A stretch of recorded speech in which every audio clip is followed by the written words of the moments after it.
Hello, my friend. You're listening to CEO Soapbox podcast with Neda Farzad, episode number 3. I am so glad you could make it. Today, we're going to tear into one of the most sacred and, frankly, most broken ritual in the business world, and that's hiring. Just a quick heads up, I'm not afraid of to drop an F-bomb or 12. If you get your knickers tangled by hearing swear words, you might be happier with the Oprah podcast. For everyone else, let's begin.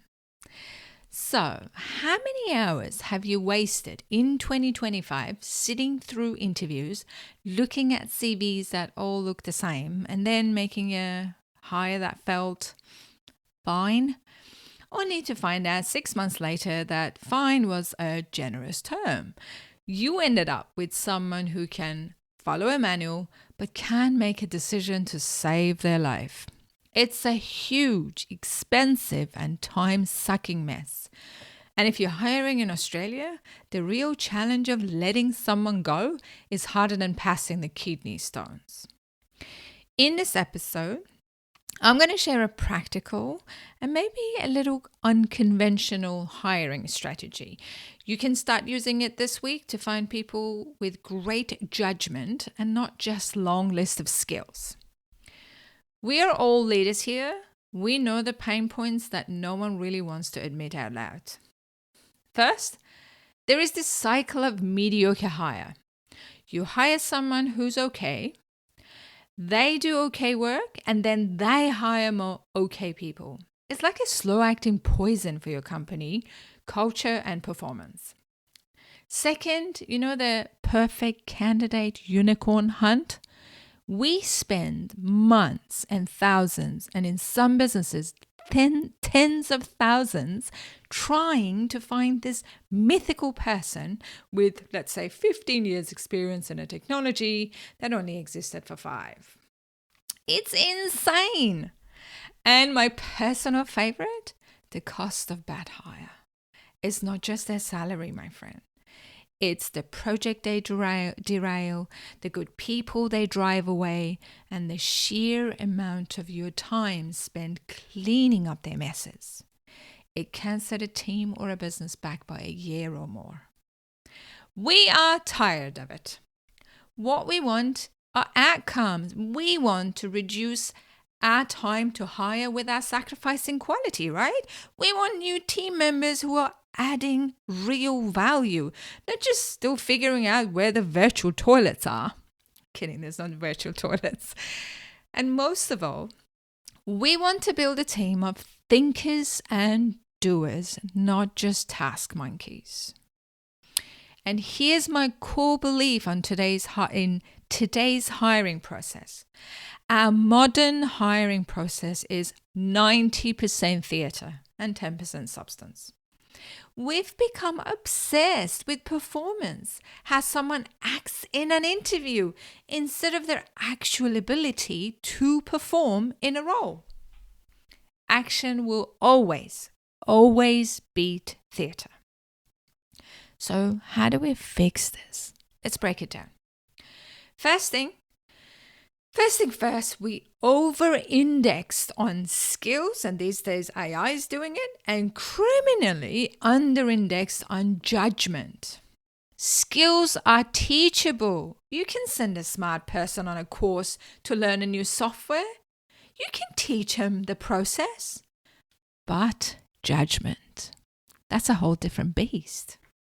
It's the ability to make sound decisions with incomplete information. It's knowing which hill to die on and which to ignore. It's the wisdom to know when to follow the process and when to tell the process to get stuffed. So why does this matter so much? Because in leadership, and for everyone listening, you want to grow into the leadership role, judgment is the engine. Skills are just the fuel.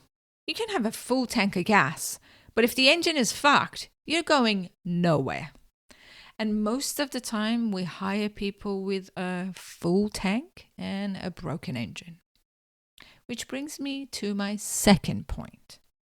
the common mistake of using the CV as the truth. The CV is not a document of facts. It's a marketing brochure written by the candidate. We scan it for keywords, for school names, for former employers we recognize, and we think that's a representation for quality. It's not. It's a representation for their ability to write a good CV or being resourceful and pay someone else to do it for them. The common mistake is confusing correlation with causation. Someone who worked at a big fancy company isn't automatically a star performer. They might just be really good at surviving in a big fancy company, which a lot of time, that means they're great at looking busy, managing upwards, and taking credit for other people's work. Is that what you're hiring for? Here's a number for you.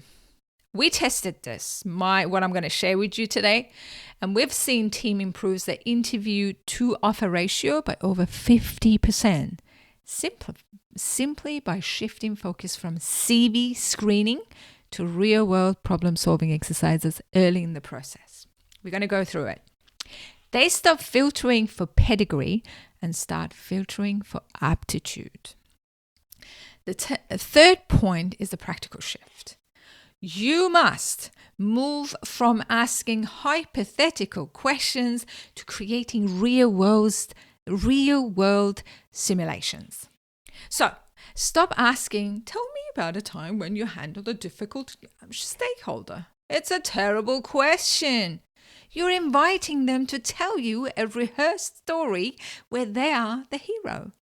Of course they're going to give you a perfect polished answer. It means nothing. Instead, create a scenario.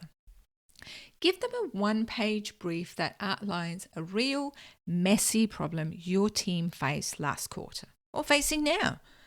Something with conflicting priorities, a tight budget, and an unhappy client. Then don't ask them to solve it. That's not what we want because they don't have the full picture. Ask them to talk you through how they would think about it.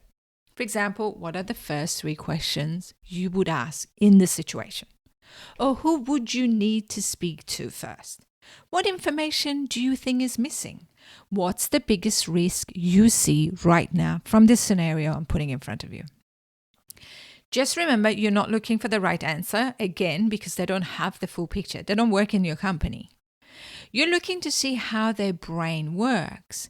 You're testing their judgment in real time. And that's the gold. You can't fake good judgment. So what are the solutions here? How do we put this into practice without blowing up our entire HR department or piss them off? First, I want you to redefine your must-have. For any senior or high potential role, make demonstrable high judgment and non-negotiable skills. I want you to demote specific software skills, years of experience to the nice to have list. Be ruthless about this. Secondly, I want you to redesign your interview process around this principle. Ditch the classic Q&A format for at least one of your interview stages, depending on how many round of interviews you have. At least for one of them. Replace it with a practical job relevant test. For example, for marketing leader, give them your current metrics and ask them where they focus their budget for the next 90 days. For operational head, for example, give them a flawed workflow and ask them to identify the bottlenecks. For the sales director, you can give them a real life client objection and see how they handle it on the spot. This is not about getting free work, it's about seeing the candidate in action. It's a work sample test. And again, please make sure you're not looking for right answers because they don't have all the information. We just want to know how their brain works. A little bit of friction in the hiring process is a good thing. It filters out the lazy and uncommitted. And that brings us to implementation. So how do you roll this out this week? I want you to start small. pick just one upcoming role, sit down with the hiring manager and have a blunt conversation, or with yourself if you're the one hiring. Ask them, if we had to choose between someone who has done this exact job before, but has questionable instincts, and someone who is smart, decisive, but needs to learn our industry, who do we want in a year's time? The answer will tell you everything. Then I want you to co-create one simple 30 minutes practical exercise for that role. Just one. Run it with your top 3 candidates. I guarantee the insight you get will be 10 times more valuable than anything you'll find on their CV. One of the most ballsy things a leader can do is to challenge the received wisdom on hiring. The question that nobody dares to ask is this: what if the most impressive candidates on the paper, it's actually the riskiest hire for your business? We are so conditioned to be wowed by a gold-plated CV that we fail to see the person who might be less polished but possesses the raw intellect and situational awareness to truly excel. You know, the quiet one in the corner might just be the one who will save your company. This isn't about making hiring harder. It's about making it smarter. It's about respecting your own time and the future of your business enough to stop playing the game. You know, the game everybody plays these days. And start focusing on what actually builds a killer team. All right, let's wrap this up because I love to give you the pointers and wrap it up for you. So what are the takeaways I want you to walk away with from this episode? First, action beats theater. I want you to prioritize what a candidate can do and how they think, not how well they perform in a stage interview. Second, make judgment the star of the show. Skill can be taught. The ability to make good decisions under pressure is what you should be hiring for. Stop hiring human instructions manual. Third, I want you to ditch hypotheticals for simulations. Test for judgment using real world problems. See their brain in action before you make an offer. And finally, my friend, don't forget a great CV is a marketing document, not a holy text. The real story isn't what's written down. It's what they demonstrate when they put to the test. That's all the time I have on my soapbox for today. I hope this gives you something practical and maybe a little bit of provocative to think about this week. If you want to continue the conversation or call me out on something, I love to hear from you. You can find me on LinkedIn. Just search for Neda Farzad. That's NEDA FARZAD. Or connect with me on Instagram and Facebook under Neda Farzad Official. And make sure you tune in next week where we'll be tackling a thorny one, the cost of niceness when being kind gets in the way of honesty. Have a wonderful week. I'll see you next time. Bye for now.